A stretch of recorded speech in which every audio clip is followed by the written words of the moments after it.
Hey guys, welcome back to the channel. It's Daryl here. I hope you guys are having a great day today.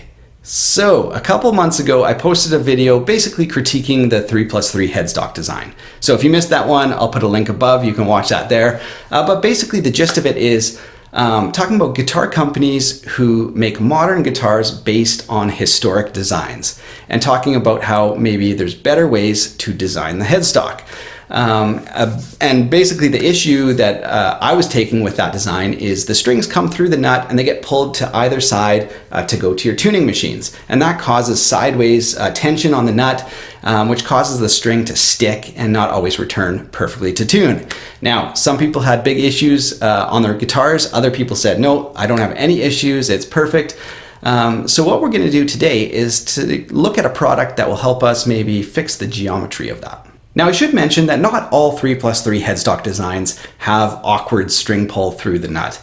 Take this design, this is a Godin multi-act nylon string guitar, so a classical guitar, and if you look at the string pull through the nut, it's relatively straight, especially for a 3+3 design. Here's the PRS headstock. You'll notice the tuning machines stagger inward as they go to the tip of the headstock, causing the strings to not be splayed to the side, but move through the nut in a straight fashion. The tilt back is really minimal as well on this design, so a really great modern take on the 3+3 headstock. Now to contrast the 3+3 headstock, anything by Fender, a Telecaster, Stratocaster, or this G&L, really any guitar that has 6 inline tuning machines, the strings are going to travel through the nut in a linear fashion, causing less binding and more tuning stability. So again, there's no tilt back on the headstock either, so it's a nice strong design, but probably the ultimate headstock design is the Music Man. So what makes this Music Man headstock pretty much the ultimate when it comes to design?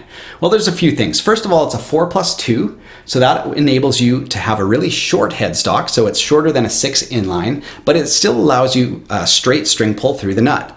There's no string trees either, so it's better than the Fender G&L kind of one because you don't have any other friction point via a string tree. And there's zero headstock tilt back. So it's a strong design. It holds tune amazingly well and really well thought out. So now that we've looked at some 3+3 headstock designs whose geometry works reasonably well, let's look at a more traditional design. So this is a Gibson Les Paul Standard, and unlike the PRS where it starts wide and then narrows towards the top of the headstock, on this design they slightly widen as they go, and so you can see, especially on the D and the G strings, how splayed they are, and so they come straight across the fingerboard, and as soon as they hit the nut, they get pulled to either side. And the other thing is the headstock tilt back. So when we compare that with, like the Music Man or a Fender where it's completely straight, you can see how much tension it causes the strings to ride on the nut because of that headstock tilt back. So why would you ever consider buying a guitar based with an older style headstock like a 335 or a Les Paul? Because they sound phenomenal. And you know what, you can make them work really well, and some people never have a problem, but other people will drop $2,000 or $3,000 on a guitar and it just won't stay in tune. So if you don't have any issues with it, awesome, enjoy it because they sound amazing. If you do have issues, we're going to look at the String Butler today to see if we can correct some of that geometry. So what exactly is the String Butler? Well, it's this clever little design that corrects the string geometry on 3+3 headstocks. So this will cause your strings to travel through the nut in a straight line. It comes in black as well, gold. It even they even made a clear design. So if you want to put one on your acoustic guitar, the wood grain will still shine through.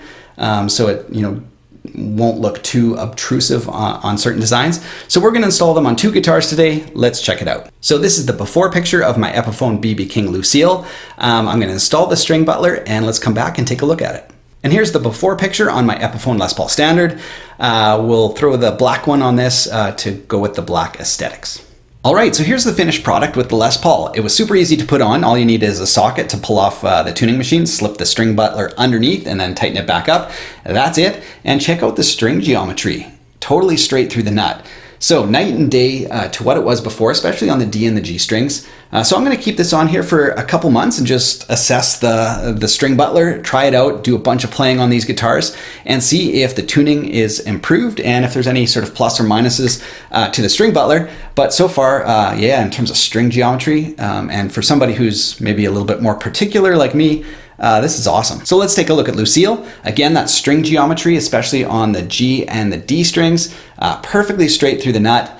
Now, I don't know if I'll keep the gold one on. The whole guitar is kind of blingy, so it kind of fits from that aspect, but I might end up putting a black one on or a clear one on. Well, we'll see what we do. But again, yeah, really impressed with how it changes the strings. So we'll, again, do a bunch of testing on it and see how it lasts long term.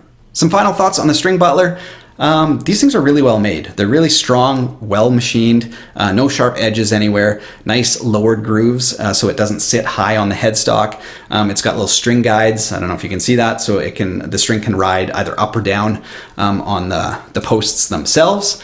So I'll use these guitars on some videos in the future so I can do some follow-up. But if you want to check out String Butler, I'll put a link in the description below. Other than that, have a great week, you guys. We'll see you next week with a new video. Take care.